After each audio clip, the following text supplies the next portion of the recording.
आप सबका वापस से स्वागत है। आई एम सुप्रीम के एक और नए एपिसोड में। और अभी तक हमने देखा था प्रिंस का अंकल बोलता है येंशु के पास एक एक्सेप्शनल अनोखी फिजिक के बॉडी है। जन्म से उसके पास सोलन इमोशनल बॉडी है और साथ में उसे यहाँ पे फेवर और टीचिंग मिली हुई है इमोशनल सर्विंग माउंटेन की। जब अब वो यहाँ पे सीक्रेट चेंबर से बाहर आएगा तो वो ऑलमोस्ट यहाँ पे अनराइवल होगा। उसका कोई मुकाबला नहीं कर सकता है यंगर जनरेशन में डार्क फ्लेम एम्पायर की। पर लियन भी यहाँ पे चेंगफू के अटैक से सर्वाइव कर गए, अटैक खाके भी जिंदा रह गया। भले यहाँ पे चेंगफू ने अपनी पूरी एनर्जी यूज नहीं की होगी यहाँ पे, लेकिन भी कोई भी एरा गहरा मार्शल आर्ट लॉर्ड उसे यहाँ पे बर्दाश्त नहीं कर सकता। मुझे लगता है मार्शल आर्ट फ्लेम सिटी को जो फोर्स यहाँ पे बैकिंग कर रही है ना, वो यहाँ पे इमोशनल सर्विंग माउंटेन से भी ज्यादा स्ट्रॉन्गर है, ताकतवर है। ये सब सुन के प्रिंस बोलता है कोई भी बराबरी नहीं कर पाएगा यंगर जनरेशन में उनकी, तो फिर यहाँ पे वो कैसे कंपेयर करते हैं मेरे 24 बैच मून नाइट से। ये सुनते अंकल बोलता है वो यहाँ पे इनकी कंपैरिजन कैसे ही कर सकते, बराबरी कर पाएंगे। वैसे भी लियन यहाँ पे कुछ ज्यादा ही बहादुरी दिखा रहा है यहाँ पे। वो शायद तक यहाँ पे पहले ही मर जाएगा यहाँ पे उस बड़े होने से पहले ही।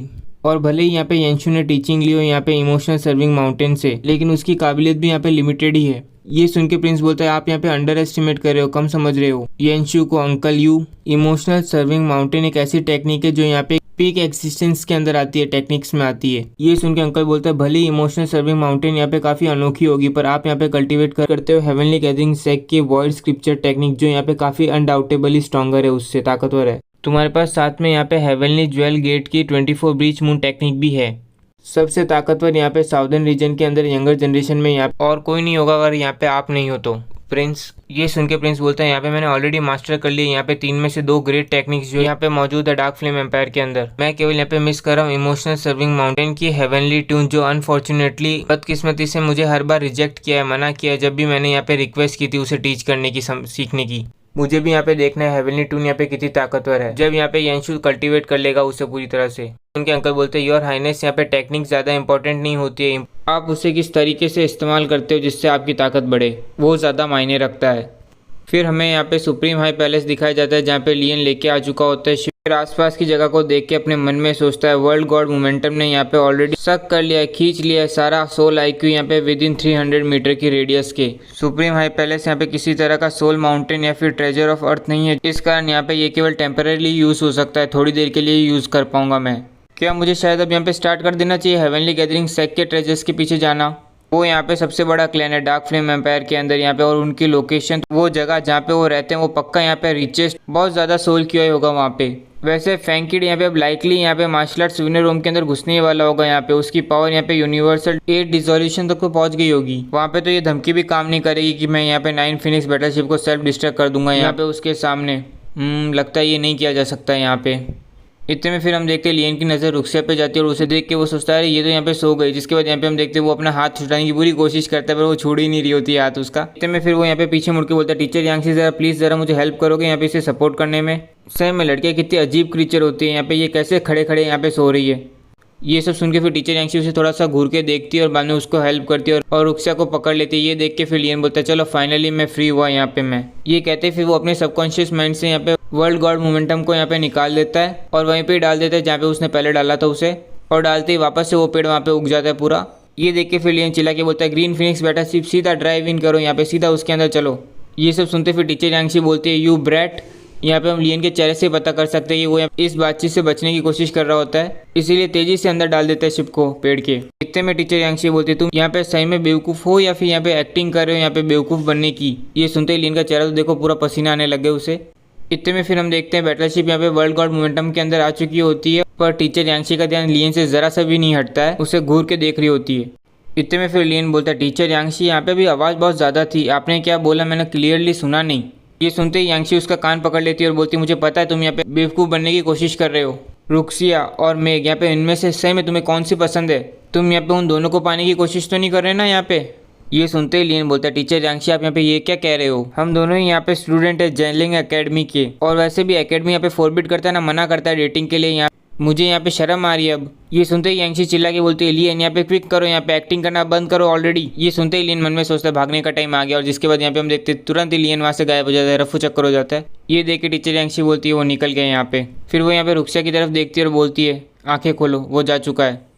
ये सुनते फिर यहाँ पे हम देखते हैं रुक्सिया यहाँ पे अपनी आंखें खोल लेती है और वहाँ से साइड में हो जाती है और बोलती है टीचर यांगसी आपको क्या लगता है लियन सही में यहाँ पे मुझे लाइक करता है, पसंद करता है? ये सुन के यंसी बोलती, तुम्हें क्या लगता है अगर वो यहाँ पे तुम्हें पसंद नहीं करता तो वो यहाँ पे इतना बड़ा ग्रेट रिस्क लेता, इतना बड़ा खतरा लेता तुम्हें बचाने के लिए? बस यहाँ पे बात है। ये सुनते रुक्से बोलती, क्या क्या बात है यहाँ पे? ये सुनते फिर टीचर यंसी अपने थोड़ा सीरियस होकर अपने मन में सोचती है और बोलती है, बस बात है कि यहाँ पे तुम भी इस आने वाले भाव के साथ यहाँ पे बह ना जाओ बस।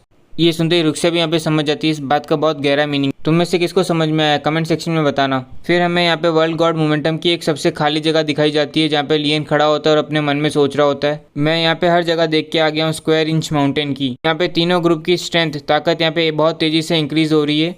काफ़ी सारे रिफाइनर्स जो यहाँ पे स्क्वायर इंच माउंटेन के अंदर है वो उन्होंने ऑलरेडी ब्रेक थ्रू कर लिया है। सब यहाँ पे अपनी ट्रेनिंग के अंदर एक्सेप्शनली हार्ड कर रहे हैं, काफ़ी मेहनत कर रहे हैं। मेग और बी यहाँ पे अभी भी सो रहे हैं, जागे नहीं है। यान क्यूआई का कंजम्पशन यहाँ पे यूज यहाँ पे वर्ल्ड गॉड मोमेंटम के अंदर काफ़ी एक्सट्रीमली फास्ट, काफ़ी तेजी से हो रहा है, शायद तक वो यहाँ पे खत्म भी हो जाए। इसके बाद यहाँ पे हम देखते हैं लियन एक प्रोफाउंड स्टोन की बोतली खाली करके बोलता है 50 million middle tyre profound stone. जो यहाँ पे हम देखते हैं वो यहाँ पे पूरी तरह से उस एरिया में फैल जाते हैं यहाँ पे। और उसे देखते हुए फिर लियन मन में सोचता है भले ही यहाँ पे स्क्वायर इंच माउंटेन को यहाँ पे काफ़ी ज़्यादा जरूरत है प्रोफाउंड स्टोन की, लेकिन उससे भी ज़्यादा यहाँ पे एक और चीज़ है जो यहाँ पे उससे भी ज़्यादा इंपॉर्टेंट है। अभी इतने ज़्यादा प्रोफाउंड स्टोन मैं यहाँ पे तुम लोगों को दे रहा हूँ जिससे यहाँ पे तुम लोग यहाँ पे नरिश कर सको, कल्टीवेट कर सको। इससे मैं यहाँ पे अपना प्रॉमिस पूरा कर रहा हूँ। मैं यहाँ पे इतने ज़्यादा मैसिव, इतने बड़े अमाउंट के प्रोफाउंड स्टोन यहाँ पे यूज़ कर रहा हूँ इस लैंड को इनरिच करने के लिए। प्रोबेबली यहाँ पे मैं ही पूरा टेंगशू कंटिन्यू में अकेला ही ऐसा बंदा हूँ जो यहाँ पे ऐसा कर रहा है। इतने में फिर हम देखते हैं लियन यहाँ पे कैंगनू डिवेंट्री का सीड बाहर निकालता है और बोलता है अब यहाँ पे देख डिपेंड तुम पे करता है कि यहाँ पे मुझे मिस्टेक क्यूआई मिलेगा या नहीं मिलेगा। ये सोच के फिर लियन यहाँ पे उस सीड को यहाँ पे उस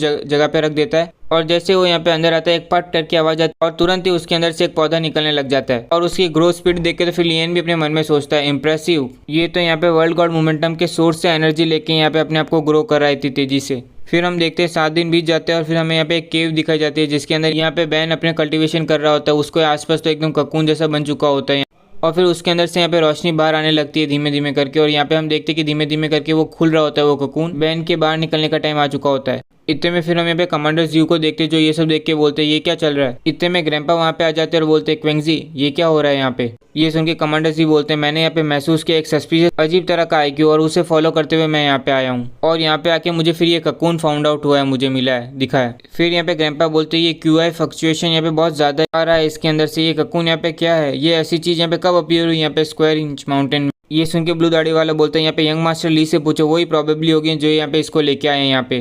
और इसी बीच फिर यहाँ पे हम देखते हैं वो ककून पूरी तरह से खुल जाता है यहाँ पे और उसके अंदर से जो एनर्जी बाहर आ रही होती है उससे बचने के लिए यहाँ पे वो लोग भी यहाँ पे अपने आप को अपनी एनर्जी से कवर करते हैं। इतने में फिर ग्रैंपा यहाँ पे कुछ नोटिस करते हैं और बोलते हैं यहाँ पे किस तरह की एनर्जी है, वो यहाँ पे मेरे क्यूआई को भी है ना हटा रही है, साइड कर रही है। ये एनर्जी यहाँ पे खुद तो इतनी ताकतवर नहीं है पर यहाँ पे ये बहुत तेजी से ट्रू क्यूआई को एग्जॉस्ट कर रही है, खत्म कर रही है यहाँ पे। ये काफी रिडिकुलस है, अजीब है। और फिर इसी बीच यहाँ पे हम देखते हैं बैन पूरी तरह से उस ककून से बाहर निकल जाता है, अपने अंडे से बाहर निकल जाता है। और ये देख के तो फिर ग्रैंपा यहाँ पे कुछ बोल भी नहीं पाते। और इसी के साथ आज का एक और एपिसोड कंप्लीट होता है। और गाइस मुझे पता है ये कुछ ज़्यादा लेट हो गया यहाँ पे आज, पर टेंशन मत लो, कल और एक और एपिसोड आने वाला है। अगर अच्छा लगा तो लाइक कीजिए, सब्सक्राइब कीजिए और कमेंट सेक्शन में तो आपको पता ही है क्या करना है।